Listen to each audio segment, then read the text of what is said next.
Olha, cada dia que se passa, vendo os estudos, as mensagens que são pregadas na pseudo-igreja cristã Maranata, é claro, é hialino testificar que ela se trata de uma seita. Eu quero trazer aqui um assunto da escola bíblica passada para que você possa refletir comigo.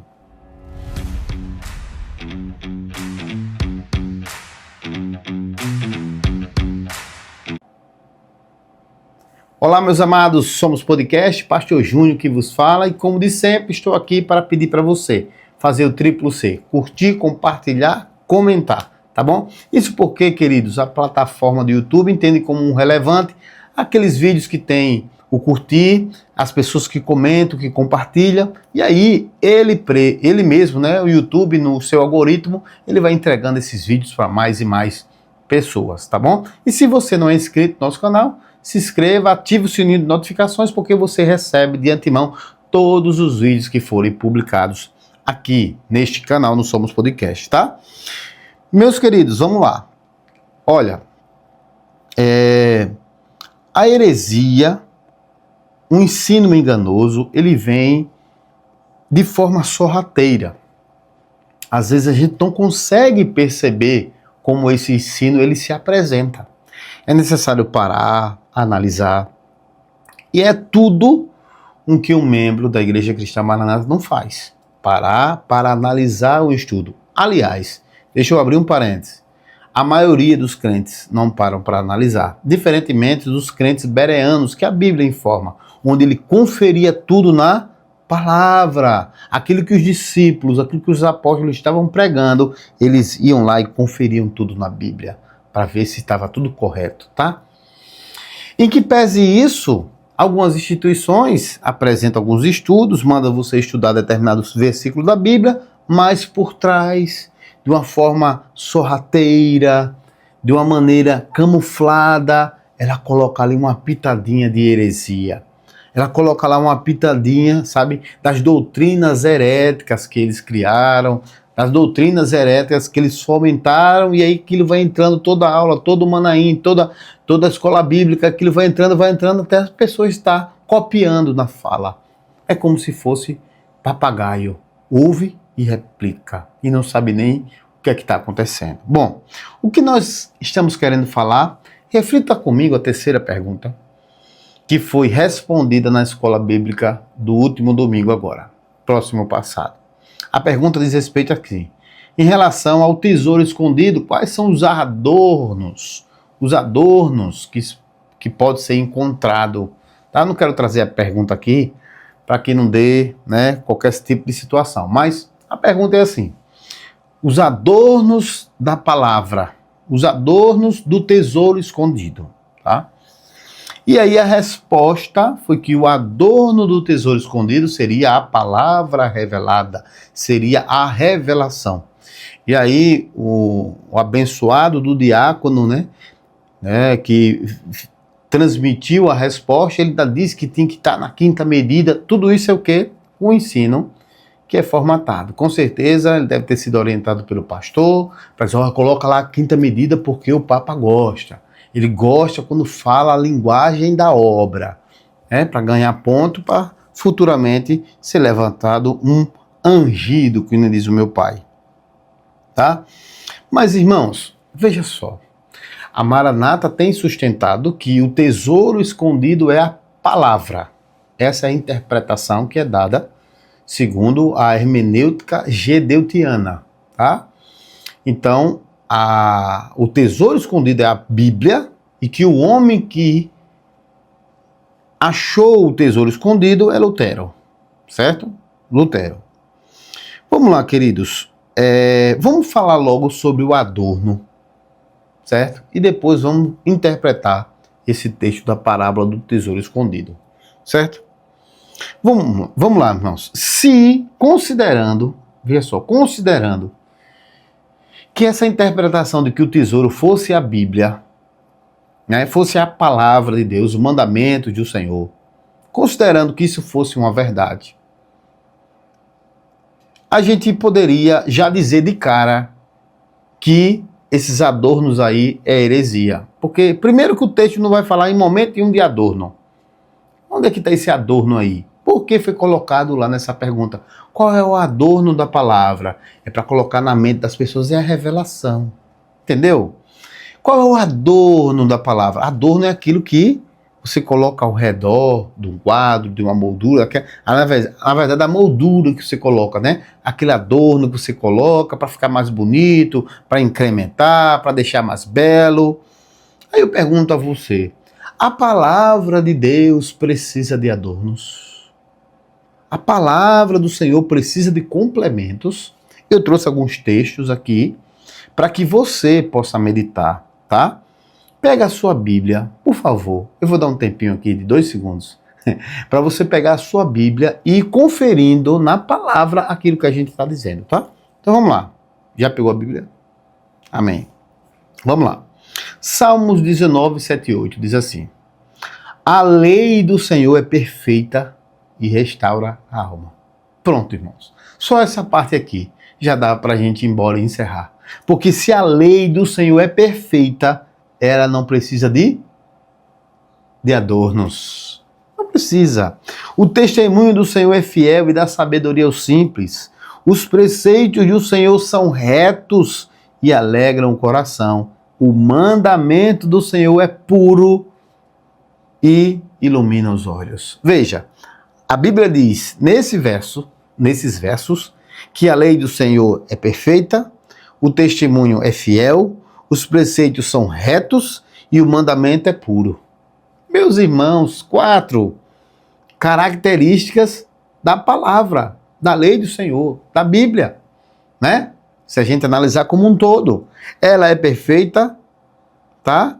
Ela é fiel, ela é reta e é pura. E o que é que ela faz? Restaura a alma, dá sabedoria, alegra o coração, ilumina os olhos. Pronto, irmãos. Pronto.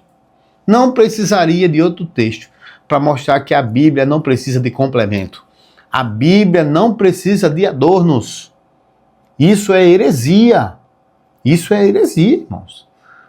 Tá que nem um pastor que a gente viu aí na internet dizendo que a Bíblia precisaria ser reescrita, uma nova Bíblia, uma nova interpretação. Agora vem Gedeuti de uma forma herética dizer que a Bíblia precisa de adornos. Que adornos são esses? Meu Deus do céu. Vamos lá.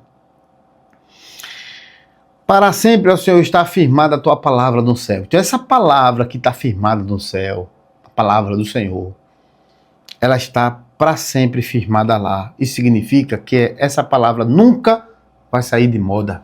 Essa palavra nunca vai precisar ser reescrita. Ela está em voga até hoje, para sempre. Isso porque o Papa, pastor, doutor Vitalino Gueiros, tem dito nas escolas bíblicas de meu irmão, abra sua mente, ele tem dito, a palavra perdeu o seu valor. A Bíblia até um certo tempo perdeu o seu valor. Ela tinha valor, mas agora não tem mais valor. O que tem valor é a revelação, que é a revelação, os adornos gideutianos. Aquilo que ele colocar. Por quê? Porque ninguém tem, só nós temos esse adorno, só nós temos a revelação. Portanto, nós somos a única igreja fiel, a noiva do Cordeiro. Veja só. Salmo 119, verso 160, vai dizer assim: a soma da tua palavra é a verdade. Em cada uma das tuas justas ordenanças dura para sempre. Veja, o texto anterior, né, que ela está firmada no céu, é o Salmo 119, 89. Aliás, se você fizer um exercício de ler o Salmo 119 inteiro, aí você vai ver o que é a palavra de Deus. Né? Então, nesse último agora, o 119, 160, a soma da tua palavra é a verdade. Cada uma das tuas justas ordenanças, que é a palavra, dura para sempre, então não caiu por terra. A palavra do Senhor não funcionou até um tempo e agora só a revelação. Isso é mentira, isso é engano, isso é heresia. Tá bom? Precisamos tomar cuidado, irmãos. Lideranças religiosas estão por aí, em todo canto, pregando heresia, tá? E você precisa conferir na palavra. Olha Provérbios 30, 5 e 6, diz assim: toda a palavra de Deus é pura. Ela é escudo para os que neles confiam. Não é a revelação, não, irmãos. Não é o adorno, não, é a palavra. É a Bíblia, a palavra de Deus. Nada, olha aqui, ó. Provérbios 30, 5, 6. Toda a palavra de Deus é pura e é escudo para os que neles confiam.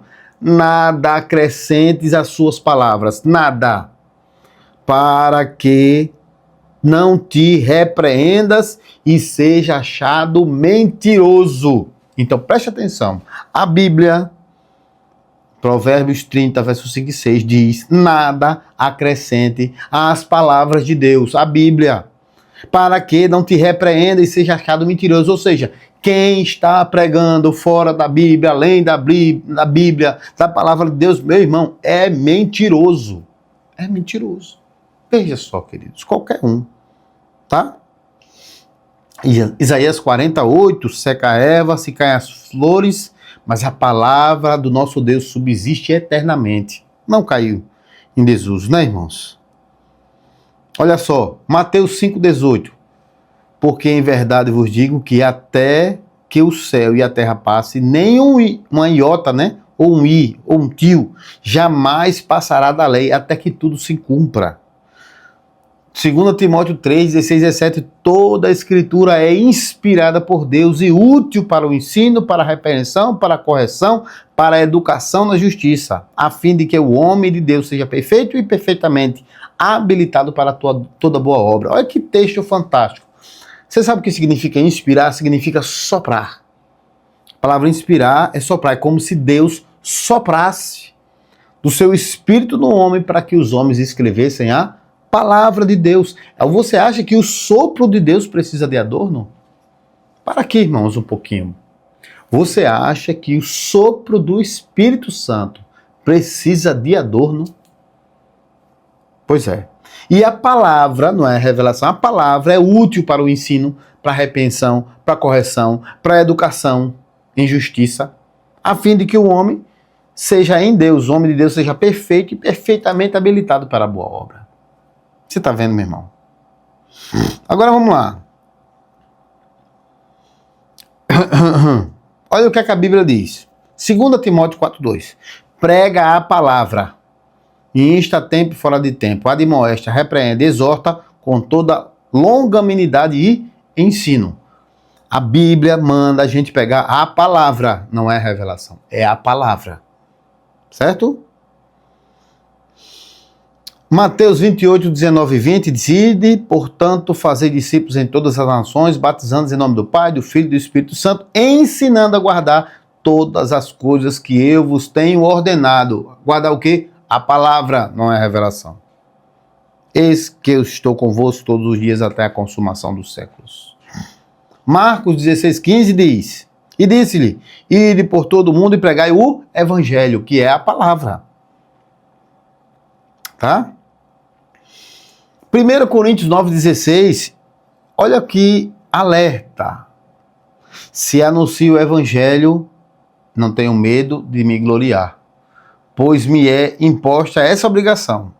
Ai de mim, se não anunciar o evangelho. É o evangelho, irmãos. Tá? Olha o que Gálatas fala, 1, verso 8 e 9. Mas ainda que nós, ou mesmo um anjo vindo do céu, vos pregue evangelho que vá além do que temos pregado. Sabe o que é além do que temos pregado, irmão? É o adorno. Além do que temos pregado é a revelação, irmãos. É o alegorismo, tá? Se um anjo do céu, tá vendo esse anjo que vem, que desce, que toma café, que bota o pé em cima da panela para deixar a comida perfeita, ainda que um anjo venha e pregue outro evangelho, além do que vos temos pregado, seja maldito, seja anátema. Assim como já dissemos e agora repito, se alguém vos pregar evangelho que vá além desse que você recebeu, seja anátema. Então, meu irmão, quem prega além do evangelho que está posto, além da Bíblia, é anátema. Tá vendo o que é adorno? Adorno é anátema. Receba essa. Repare só.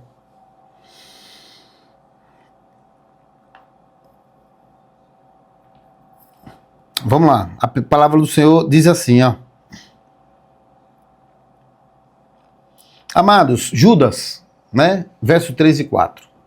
Não tem capítulo, né? Evidentemente. Amados, quando empregava toda a diligência em escrevermos acerca da salvação comum, sentia a necessidade de escrever-vos e exortar-vos a batalhar pela fé, que uma vez por todas foi entregue aos santos. Pois certos indivíduos se introduzirão com dissimulações, os quais desde muito foram antecipadamente pronunciados para a condenação. Homens ímpios que transformam a libertinagem e a graça de nosso Deus e negam o único soberano Senhor, o Senhor Jesus Cristo.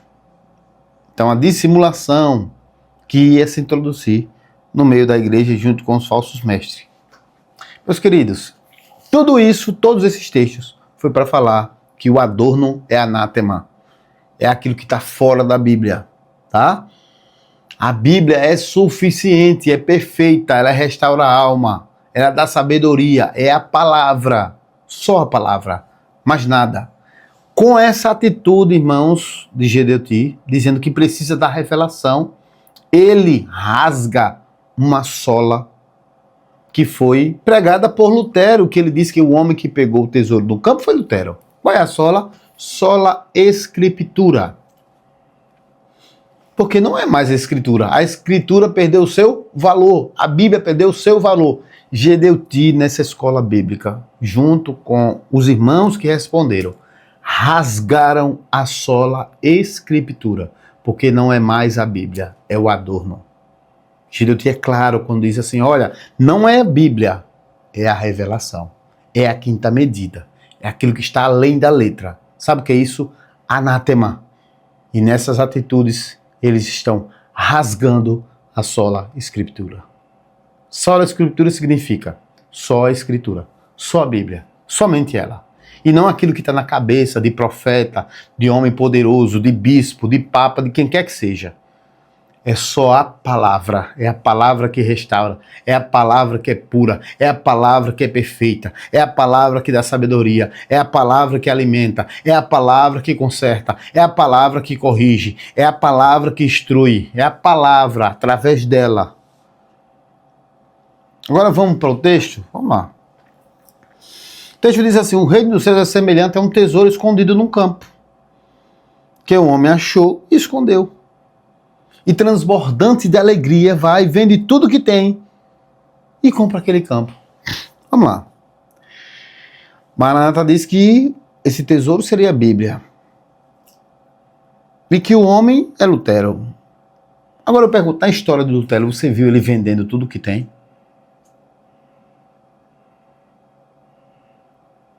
Sim ou não? Bom. Primeira coisa que a gente precisa compreender. No tempo de Jesus era comum as pessoas enterrarem tesouros. Por quê? Isso para proteger dos ladrões e das invasões, das guerras. Porque quando o exército inimigo via, ia pegar os despojos de guerra e ia tomar para si. Então as pessoas faziam o quê? Cavavam, né, valas e colocavam o tesouro lá. Então, esse tesouro que está escondido pode ser algo que alguém perdeu, ou pode ser algo que alguém foi lá, cavou e ficou esquecido por gerações. A gente não pode dizer o que significa aquilo ali. Bom, a lei judaica permitia que se alguém encontrasse um tesouro em um campo, ele pertencia ao dono do campo. Portanto, para obter legalmente o tesouro, a pessoa precisava fazer o quê? Comprar o campo. Porque ele comprou o campo, ele não encontrou o campo, ele podia pegar o tesouro e levar para si, pronto. Mas a lei judaica, e Jesus estava escrevendo conforme a lei, a pessoa, para ser dono do tesouro, ele tinha que comprar o campo. Você viu Lutero comprando algum campo para ficar com o tesouro, que é a Bíblia? Reflita, irmãos. Faça perguntas e reflita, tá? Vamos lá.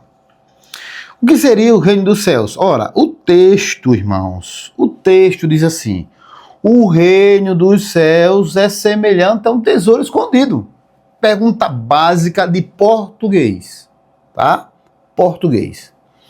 O reino dos céus é semelhante ao tesouro escondido no campo. Opa!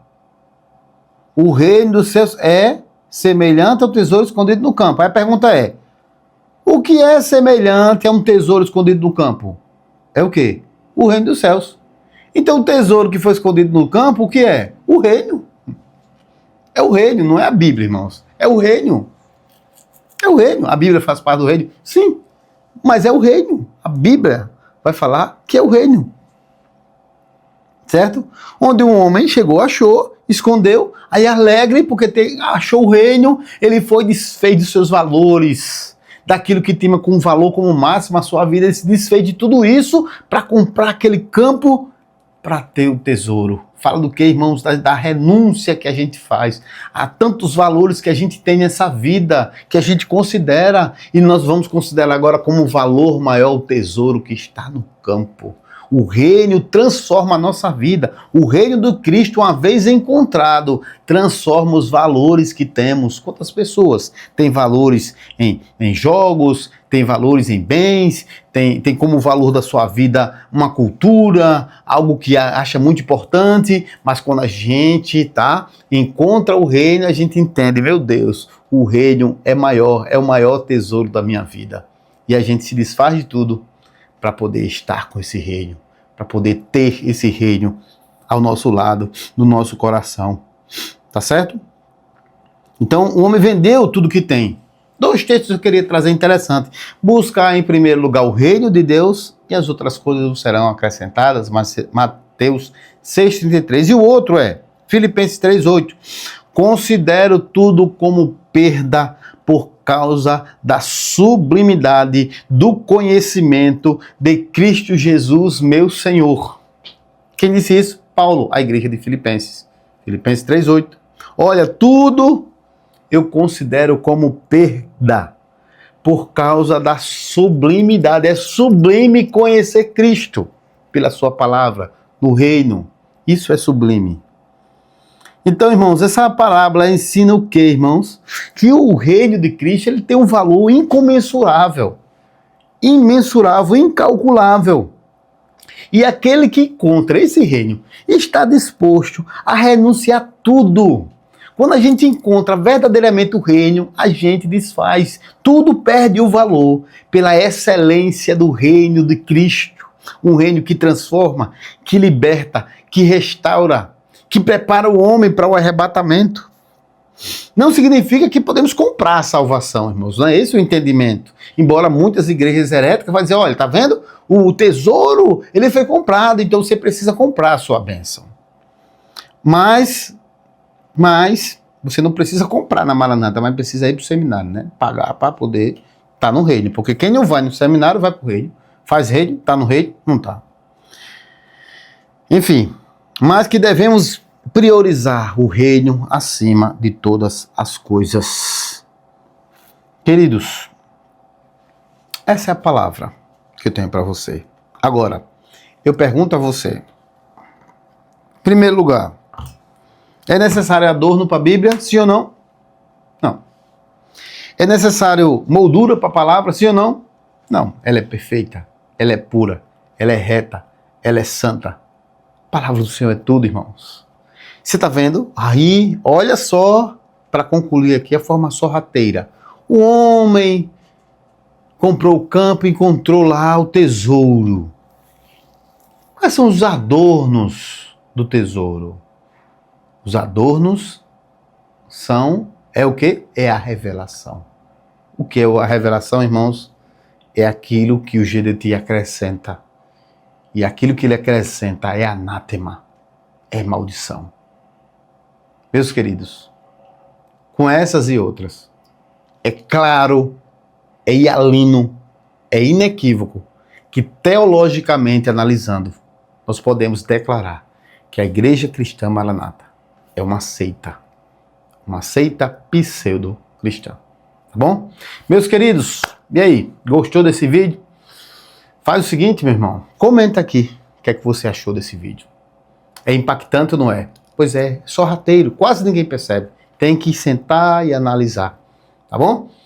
Meus queridos, somos podcast, Pastor Júnior que vos fala, fiquem todos com Deus. E se Deus quiser, meu irmão, em nome de Jesus, um olho no peixe, o outro no gato, dos pés na estrada e fique livre de qualquer seita pseudo-cristã. Que Deus abençoe, fiquem todos com Deus, graça e paz do Senhor Jesus.